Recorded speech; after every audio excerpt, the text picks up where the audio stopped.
तो देवरा मूवी की स्टार्टिंग होती है मुंबई शहर से, जहाँ पर हम ये देखते हैं कि मुंबई शहर के पुलिस हेडक्वार्टर्स के अंदर एक मीटिंग चल रही होती है। इस पुलिस मीटिंग के अंदर एक मिनिस्टर सारे आईपीएस ऑफिसर्स के साथ मीटिंग कर रहा होता है और यहाँ पर ये मिनिस्टर सारे आईपीएस को ही बताता है कि हमारी कंट्री के अंदर दो बहुत बड़े टेररिस्ट हो चुके हैं और इन दोनों का नाम है दया और यति। और ये दोनों टेररिस्ट यानी कि दया और यति एक दूसरे के भाई हैं, जिनमें से दया बाहर रहता है और यति इंडिया के अंदर से ऑपरेट करता है। लेकिन इन्हीं दोनों को लेकर अभी हाल ही में ये इंटेलिजेंस मिली है कि इन दोनों को अभी हाल ही में अरब कंट्रीज से बहुत सारी फंडिंग मिली है एंड इसीलिए हमारे देश की इंटेलिजेंस ये कहती है कि ये दोनों आतंकवादी हमारे देश के अंदर इलीगल तरीके से बहुत सारे बम, मिसाइल्स, गन्स, बुलेट्स और ड्रग्स लेकर आने वाले हैं। हालांकि ये लोग ये सारा सामान इलीगली काफी टाइम से ला रहे हैं, लेकिन अब हमें ये खबर मिली है कि अब ये दोनों आतंकवादी ये सारा इलीगल सामान बहुत सारी मात्रा में लेकर आने वाले हैं। और फिर इसके लिए वो मिनिस्टर सारे आईपीएस ऑफिसर से कहता है कि हमें कुछ भी करके उन्हें रोकना ही होगा। अब इसके बाद ही इसी मीटिंग के अंदर ये फैसला किया जाता है कि पुलिस डिपार्टमेंट को जल्दी से जल्दी ये पता करना होगा कि आखिरकार ये सारा का सारा इलीगल कंसाइनमेंट इंडिया के अंदर आ कैसे रहा है। एंड फिर इसी चीज को देखने के लिए पूरा पुलिस डिपार्टमेंट मिलकर एक आईपीएस ऑफिसर को ये पूरा केस देते हैं। और वैसे इस ऑफिसर का हमें नाम तो नहीं बताया गया है, लेकिन ये ऑफिसर है साउथ एक्टर अजय। केस मिलने के बाद ही एक्टर अजय यानी कि आईपीएस ऑफिसर जल्दी से अपने ऑफिसर्स की टीम बनाता है एंड फिर वो जल्दी से अपने केस के ऊपर इन्वेस्टिगेशन स्टार्ट कर देता है। इन्वेस्टिगेशन के अंदर आईपीएस ऑफिसर को यति का एक आदमी मिलता है एंड फिर जब वो लोग उसे पकड़कर उसे टॉर्चर करते हैं तब वो आईपीएस ऑफिसर अजय के सामने इस बात को रिवील करता है कि वो आतंकवादी दया और यति के लिए काम करता है, लेकिन उसने 3 महीने से उन्हें देखा नहीं है। लेकिन यहीं पर ही आईपीएस अजय उससे पूछता है कि आखिरकार वो लोग इन सारे इलीगल सामान को इंडिया के अंदर लेकर कैसे आते हैं, क्योंकि जाहिर है जब भी वो लोग शिप से इंडिया के अंदर इस सामान को लाने की कोशिश करेंगे तब इंडिया के कोस्टल एरियाज पर और पोर्ट्स के ऊपर कोस्टल गार्ड्स उन्हें घेर लेंगे और उनकी चेकिंग से वो लोग बच नहीं पाएंगे। पर ये सुनकर यति का जो आदमी होता है वो आईपीएस अजय को ही बताता है कि असल में उनका जो भी इलीगल सामान इंडिया के अंदर आता है उसे वो लोग शिप से तभी उतार लेते हैं जब शिप पानी के अंदर होता है, और इसीलिए जब शिप पोर्ट तक पहुंचता है तब कोस्टल गार्ड ऑफिसर्स को उसमें कुछ भी नहीं मिलता है। लेकिन आईपीएस अजय इस बात को सुनकर बहुत ज्यादा शॉक हो जाता है, क्योंकि एज ऑफ कोर्स बड़े बड़े शिप के कंटेनर्स को पानी के बीच में उतारना बहुत ही मुश्किल काम है। पर यह सुनकर यति का आदमी आईपीएस अजय को बताता है कि एक्चुअल में उनके सारे इलीगल कंसाइनमेंट वाले जो शिप है वो मुंबई से काफी दूर रत्नागिरी के पास आते हैं, और ये जो रत्नागिरी जगह है वो आंध्र प्रदेश और तमिलनाडु के कोस्टल एरियाज के पास है। लेकिन जब वहाँ के पोर्ट्स के पास हमारे शिप पहुँचने वाले होते हैं तब पोर्ट तक पहुँचने के कुछ टाइम पहले उनमें से हम सामान निकाल लेते हैं, और हमारे इन्हीं सारे इलीगल सामानों को निकालने में रत्नागिरी के आसपास के गाँव वाले हमारी हेल्प करते हैं। अब ये सारी बात जानने के बाद ही आईपीएस अजय अपनी टीम के साथ सीधा रत्नागिरी जाता है एंड वहाँ जाकर इन्वेस्टिगेशन करके उसे पता लगता है कि यहाँ पर बेसिकली जितने भी इलीगल कंसाइनमेंट उतारे जाते हैं उन सभी को उतरवाने में और लोकल पुलिस से बचाने में वहाँ का जो डीएसपी है वो उनकी मदद करता है। और वो इसीलिए क्योंकि वहाँ का डीएसपी बहुत ज्यादा करप्ट है, और उस डीएसपी का नाम होता है डीएसपी तुलसी, जो कि एक्चुअल में साउथ एक्टर अभिमन्यु सिंह है। ये पता लगते ही टीम सीधा डीएसपी के पास जाती है और फिर डीएसपी से इन्वेस्टिगेट करके उन्हें पता लगता है कि पानी के अंदर इलीगल कंसाइनमेंट को उतारने का सारा काम गाँव के लोग करते हैं, और उन सभी का जो लीडर है उसका नाम है भैरवा। और दोस्तों ये भैरवा और कोई नहीं बल्कि एक्टर सैफ अली खान है, जिन्हें मूवी के अंदर काफी जगह भैरवा और काफी जगह भैरा भी कहा गया है, लेकिन हम इन्हें पूरी स्टोरी के अंदर भैरा ही कहेंगे। अब ये सब पता लगने के बाद ही आईपीएस अजय अपनी टीम के साथ सीधा भैरा के पास जाता है एंड वो उसे एक पुलिस की तरह नहीं बल्कि एक स्मगलर की तरह मिलता है, और वो भैरा से एक डील करते हुए उससे कहता है कि उसे भी शिप से अपना इलीगल सामान उतरवाना है, और इसीलिए वो ये चाहता है कि भैरा उसका काम करे, जिसके बदले में वो भैरा को बहुत सारे पैसे देगा। लेकिन यहाँ पर हम ये देखते हैं कि जैसी भैरा ऐसा सुनता है वैसी वो इस काम को करने से मना कर देता है एंड भैरा और उसके आदमी आईपीएस अजय से कहते हैं कि असल में उन्होंने सारा काम छोड़ दिया है। पर ये सुनकर आईपीएस अजय उन पर चिल्लाने लगता है और वो उनसे कहता है कि उसे उसका काम करना ही होगा। पर फिर ये सुनकर भैरा उन सबको बहुत मारता है और उन सबको पीट पीट के वहाँ से भगा देता है। पीटने के बाद ही आईपीएस अजय अपनी टीम को लेकर गाँव के बाहर आ जाता है, और जब वो गाँव के बाहर एक समुद्री किनारे के पास आता है तब उसे वहाँ पर एक बूढ़ा आदमी मिलता है। इस बूढ़े आदमी का नाम होता है सिंगप्पा,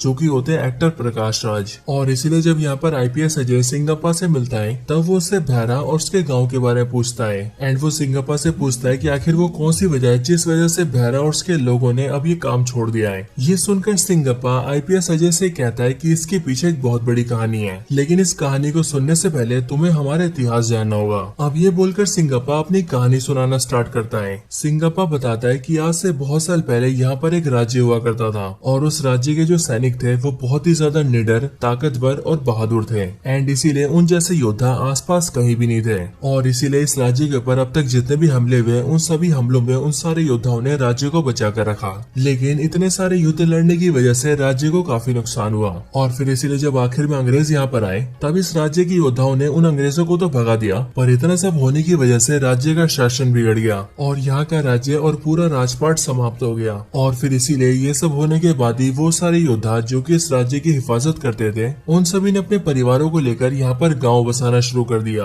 उन सभी वीर योद्धाओं ने मिलकर यहाँ पर 4 गाँव बसाए और उन चारों गाँव के अंदर एक ऐसा योद्धा होता था जो कि पूरे गाँव को लीड करता था, यानी कि एक योद्धा पूरे गाँव का लीडर होता था। लेकिन अब क्योंकि राजपाट खत्म हो चुका था और यहाँ के लोगों के पास कमाने का कोई भी जरिया नहीं था, इसीलिए यहाँ के लोगों ने पानी में उतरकर मछली पकड़ना शुरू किया और उन्हीं सब चीजों से अपनी जिंदगी चलाई। पर इन सब के बाद भी हालात बिगड़ते ही चले गए और पीढ़ी दर पीढ़ी हमारे चारों गांव और ज्यादा गरीब होते चले गए। लेकिन फिर एक दिन हमारे चारों गांव का समय बदला और ये हुआ आज से ठीक 12 साल पहले। सिंगापा बताता है कि आज से 12 साल पहले हमारे गांव में 2 आदमी आए जिनके नाम थे मुरुगा और डीएसपी तुलसी। और वैसे मैं आपको बता दूं कि इनमें से डीएसपी तुलसी अभिमन्यु सिंह थे और जो मुरुगा है वो है एक्टर मुरली शर्मा। सिंगापा बताता है कि आज से जब 12 साल पहले मुरुगा और डीएसपी तुलसी उनके गांव में आए तो उन्होंने हमारे गांव के लोगों को काम दिया। असल में हमारे चारों गांव के जो लोग हैं वो बहुत ही ज्यादा ताकतवर और बहादुर हैं और इसीलिए हमारे गांव के लोग वो काम कर सकते हैं जो कि दूसरे लोग नहीं कर सकते हैं। और मुरुगा और डीएसपी तुलसी ने इसी बात का फायदा उठाया। असल में मुरुगा इलीगल काम करने वाले लोगों के साथ मिला हुआ है, इसीलिए वो विदेशों से बहुत सारे बम, मिसाइल, बंदूक और खतरनाक चीजों को शिप में डालकर हमारे देश में इलीगल तरीके से लाता है। लेकिन अब क्योंकि पोर्ट्स पर कोस्टल गार्ड के द्वारा उसे पकड़े जाने का खतरा रहता है, इसीलिए उसने हमारे लोगों को ये ऑफर दिया कि हमारे लोग उसके सारे सामान को पोर्ट्स पर पहुंचने से पहले उतार दें। और इस काम के बदले उसने हमारे लोगों को काफी पैसा ऑफर किया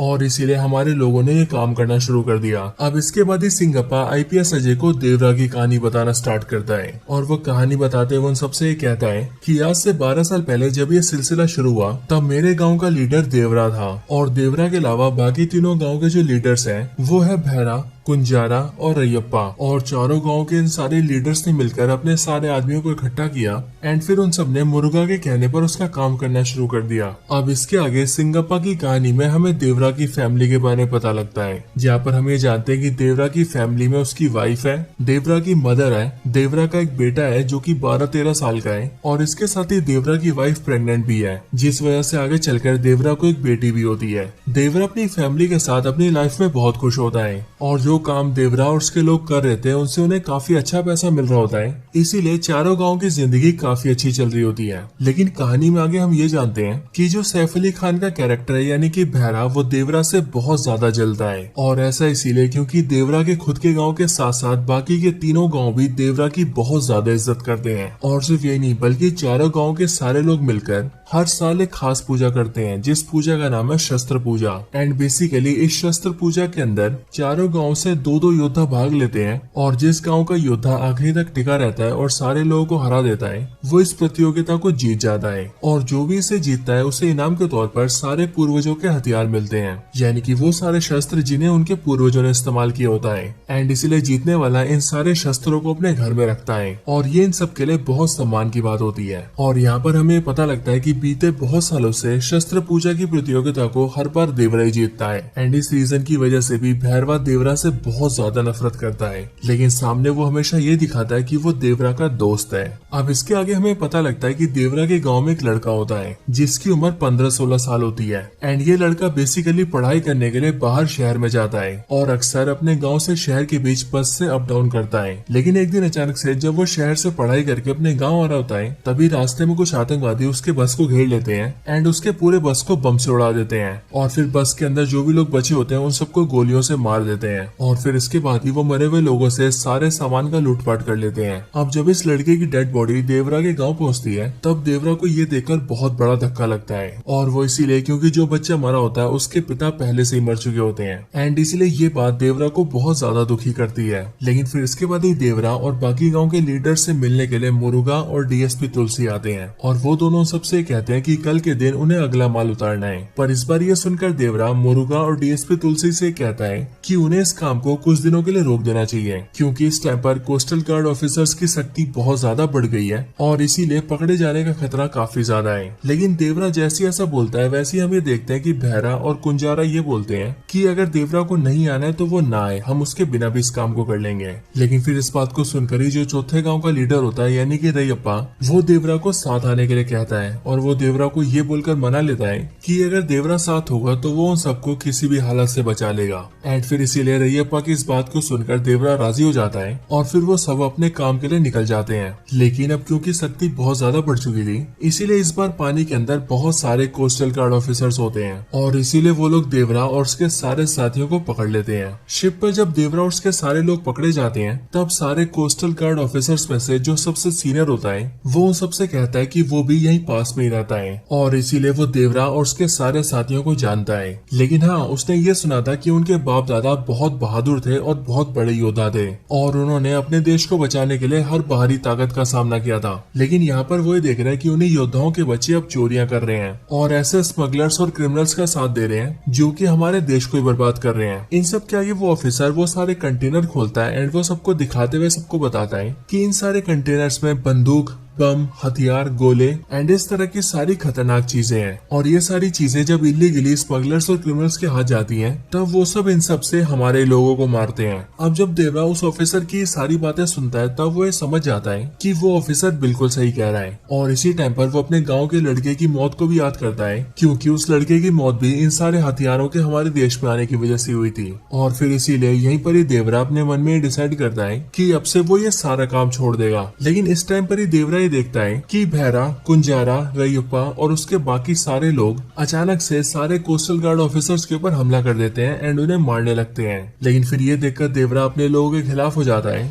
और वो उन सबको ऐसा करने से रोक देता है एंड फिर वो अपने सारे लोगों को चलने के लिए कहता है, जिसके बाद ही वो लोग उन सारे कंटेनर को अपनी बोट्स पर डालते हैं और वहाँ से निकलने लगते हैं। लेकिन जाने से पहले भैरवा उन सारे कोस्टल गार्ड ऑफिसर से वादा करता है कि आज के बाद से वो ऐसा कोई काम नहीं करेगा और रही बात उसके गाँव के लोगों की तो वो उन्हें भी ऐसा कुछ नहीं करने देगा। और फिर ये बोलने के बाद ही भैरवा अपने सारे लोगों के साथ अपने गांव आ जाता है। जब वो लोग गांव पहुंचते हैं तब मुरुगा और डीएसपी तुलसी वहां पर आते हैं एंड वो लोग देवरा से अपना सामान मांगते हैं। लेकिन देवरा उनके सामने उनके सारे सामान को डिस्ट्रॉय कर देता है एंड वो सबसे कहता है कि आज से वो लोग उसका कोई काम नहीं करेंगे। और इसके साथ ही देवरा चारों गाँव में ऐलान करता है कि आज के बाद से सिर्फ वही नहीं बल्कि चारों गाँव में से कोई भी आदमी उनका साथ नहीं देगा और वो मुरुगा के कहने पर किसी भी इलीगल सामान को जहाज पे से नहीं उतरवाएगा। देवरा जैसी ऐलान करता है वैसे ही देवरा का गांव और रैयप्पा का गांव उसे सपोर्ट करते हैं। लेकिन हम ये देखते हैं कि बहरा और कुंजारा के गांव वाले उसका विरोध करते हैं और कुछ लोग देवरा से लड़ने भी आते हैं। लेकिन देवरा उन सबको धूल चटा देता है और अपने हथियार से उन सबकी पीठ पर एक्स बना देता है और सब लोगों से कहता है कि अगर आगे से भी किसी ने कुछ करने की कोशिश की तो उसका भी वो यही हाल करेगा। हालांकि देवरा की ये सब अनाउंस करने के बाद भी गाँव के बहुत सारे लोग होते हैं जो की इलीगल काम को जारी रखते हैं। लेकिन जितनी बार भी वो लोग ये सब करने जाते हैं उतनी बार ही देवरा उन सबको पकड़ के पेलता है और उन सबके पीठ पे एक्स का निशान बनाता है ताकि बाकियों को भी ये संदेश मिल सके कि देवरा से कोई नहीं बच सकता है। और फिर इसके बाद ही हम ये देखते हैं कि चारों गांव मिलकर फिर से फिशिंग करने लगते हैं और मछलियां पकड़कर अपनी जिंदगी चलाने लगते हैं। बट ये सब बहरा को बहुत ज्यादा बुरा लगता है और इसीलिए वो किसी भी तरह से देवरा को रास्ते से हटाने की कोशिश करता है एंड फिर इसके लिए वो अपने और कुंजारा के गाँव के साथ मिलकर ये प्लान बनाता है कि उन दोनों गाँव के लोग मिलकर देवरा को मार देंगे। अब कुछ दिन बाद ही हम ये देखते हैं कि जो रैयप्पा होता है यानी कि चौथे गांव का लीडर, उसके गांव में उसकी बहन की शादी होती है जिसमें सबके साथ साथ देवरा भी आता है। और इसीलिए रैयप्पा की बहन की शादी के अंदर बहरा और कुंजारा मिलकर देवरा को बहुत सारी शराब पिला देते हैं, जिस वजह से देवरा अपना होश नहीं संभाल पाता है। लेकिन फिर उसके कुछ टाइम बाद ही वो लोग देवरा के कानों में ये बात डाल देते हैं कि इस शादी के टाइम का फायदा उठाकर बहुत सारे ऐसे लोग हैं जो कि मुरुगा के साथ मिल गए हैं और वो उसका इलीगल सामान को उतरवाने के लिए समुद्र के पास गए हैं। अब देवरा जैसे इस बात को सुनता है वैसे वो नशे की हालत में सीधा वहाँ पर जाता है ताकि वो वहाँ पर उन सबको ऐसा करने से रोक सके। लेकिन असल में ये सारा बहरा और कुंजारा का प्लान होता है एंड इसीलिए जैसे देवरा वहाँ पर पहुँचता है वैसे हम ये देखते हैं कि वहाँ पर बहरा और कुंजारा के गांव के बहुत सारे लोग होते हैं और उनके हाथों में बहुत बड़े बड़े हथियार होते हैं और फिर इसीलिए वो सब मिलकर देवरा पर हमला कर देते हैं और उसे जान से मारने की कोशिश करते हैं। लेकिन देवरा एक बहुत ही पावरफुल योद्धा होता है और इसीलिए वो नशे की हालत में भी उन सबको मार देता है। अगली सुबह हम ये देखते हैं कि चारों गाँव के लोगों को इस बारे में पता लगता है और इसीलिए वो सब लोग वहीं पर आते हैं जहाँ पर रात को देवरा ने उन सब लोगों को मारा था। यहाँ पर आने के बाद ही सब लोग ये देखते हैं कि जिन जिन ने भी देवरा पर हमला किया था उन सब की वहाँ पर लाशें पड़ी होती है और निशानी के तौर पर उन सब के पीठ पर एक्स बना होता है। इसके साथ ही वहीं पास के एक पत्थर पर कुछ शब्द लिखे होते हैं और जब गांव के लोग उन्हें पढ़ते हैं तब हमें पता लगता है कि वो असल में देवरा ने लिखा है। उन शब्दों को पढ़कर हमें पता लगता है कि देवरा अब गांव छोड़कर चला गया है और इसीलिए अब से वो दूर रहकर ही चारों गांव की निगरानी करेगा एंड आगे से जो भी फिर से इलीगल काम करने की कोशिश करेगा देवरा उन सबको भी जान से मार देगा, बिल्कुल उसी तरह से जिस तरह से उसने इन सबको मारा है। अब हालांकि ये सब होने के बाद भी गांव के काफी सारे लोग फिर से वो इलीगल काम करने की कोशिश करते हैं, लेकिन वो लोग जितनी बार भी ऐसा करने की कोशिश करते हैं उतनी बार देवरा उन सबका वही हाल करता है जो हाल उसने पहले वाले लोगों का किया था एंड इसीलिए चारों गाँव में डर बैठ जाता है कि देवरा किसी को नहीं छोड़ेगा। इसीलिए हम ये देखते हैं कि चारों गाँव मिलकर ये सारे काम छोड़ देते हैं और वो लोग फिर से फिशिंग स्टार्ट कर देते हैं और फिर इसी तरह से 10-11 साल बीत जाते हैं, जिसके बाद ही देवरा का जो बेटा होता है जिसका नाम वरा होता है वो भी जवान हो जाता है और वो भी बेसिकली अपने बाप देवरा जैसे ही दिखता है क्योंकि ये भी जूनियर एनटीआर ही होता है। लेकिन हाँ दोस्तों, यहाँ पर हमें पता लगता है कि जहाँ पर देवरा एक बहुत ही बड़ा वीर था वहीं पर ही देवरा का बेटा वरा डरपोक होता है और इसीलिए वो किसी से भी लड़ाई झगड़ा नहीं करता है। लेकिन इसी टाइम पर हम भैरा को भी देखते हैं जिसके मन में देवरा को लेकर गुस्सा और ज्यादा बढ़ चुका होता है और इसीलिए उसके गांव के जिन भी लोगों को देवरा ने मारा होता है वो उन सबके बच्चों को इकट्ठा करके एक आर्मी बनाता है एंड बचपन से उन्हें ट्रेन कर करके जवानी तक उन्हें ऐसा बना देता है कि मानो वो सारे के सारे किलिंग मशीन हो गए हो। और भैरा उन सबको ऐसे इसीलिए तैयार करता है ताकि जब भी उसे देवरा मिले तो वो उन सबके जरिए देवरा को खत्म कर दे। अब इसके आगे हम ये देखते हैं कि गांव में सब कुछ ठीक चल रहा होता है, सब लोग अपना काम कर रहे होते हैं और जब जब कोई भी लोग इलीगल काम करने की कोशिश करते हैं और समुद्र में आते हैं तब हर बार देवरा उनका वही हाल करता है जो उसने पहले वाले लोगों का किया था। लेकिन फिर एक दिन अचानक से हम ये देखते हैं कि भैरा के गांव के कुछ लड़के देवरा की बेटी को छेड़ देते हैं, यानी कि वरा की बहन को। लेकिन हाँ, जैसे इस बारे में वरा को पता लगता है वैसे वो उन लड़कों को बहुत मारता है। पर जब वरा उन सबको पीट के वहाँ से जा रहा होता है तभी भैरा अपने गांव के उन लड़कों में से एक लड़के को जान से मार देता है, जिसके बाद ही अगले दिन गांव में ये खबर फैलती है कि वरा ने उन लड़कों को पीट पीट कर एक की जान ले ली है। अब ये बात जैसी वरा को पता लगती है कि उसके पीटने से किसी की जान गई है तब वो सीधा भैरा के गांव भैरा के पास आता है ताकि वो भैरा से माफी मांग सके। लेकिन भैरा उससे कहता है कि वो उसे तभी माफ करेगा जब वो उसके लिए काम करेगा। अब ये बात सुनकर वरा हाँ बोल देता है और फिर इसके आगे हमें पता लगता है कि भैरा ने मुरुगा और डीएसपी तुलसी से डील कर ली होती है एंड उसने उनसे बोला होता है कि अब उसके जो लड़के हैं वो इतने ज्यादा तैयार हो चुके हैं कि अब अगर देवरा उनके सामने आता भी है तो वो लोग देवरा को जान से मार देंगे। और फिर इसके लिए वो लोग कंसाइनमेंट को लेने के लिए पानी में उतरते हैं और इस बार भैरा उन सब के साथ साथ देवरा के बेटे वरा को ही भेजता है और वो वरा से कहता है कि अगर उसका बाप देवरा उसे दिखे तो उसे देवरा को मारना पड़ेगा। अब इन सब के बाद ही जैसे वो लोग पानी में आकर कंसाइनमेंट उतारने लगते हैं वैसे हम ये देखते हैं कि कोई उन पर हमला कर रहा है और कोई उन सबको पानी में खींच खींच कर मार रहा है। और जब दूसरे लोग उन सबको खींच कर बाहर निकाल रहे हैं तब वो लोग ये देख रहे हैं कि जिन भी लोगों को पानी के अंदर खींचा गया था उन सब की पीठ पर एक्स बना हुआ है और इसलिए ये सब देखकर वो लोग ये समझ जाते हैं कि शायद से देवरा यहाँ पर आकर उन सबके साथ ऐसा कर रहा है। लेकिन फिर यहीं पर एक बहुत बड़ा खुलासा होता है और वो खुलासा ये होता है कि वहाँ पर देवरा नहीं होता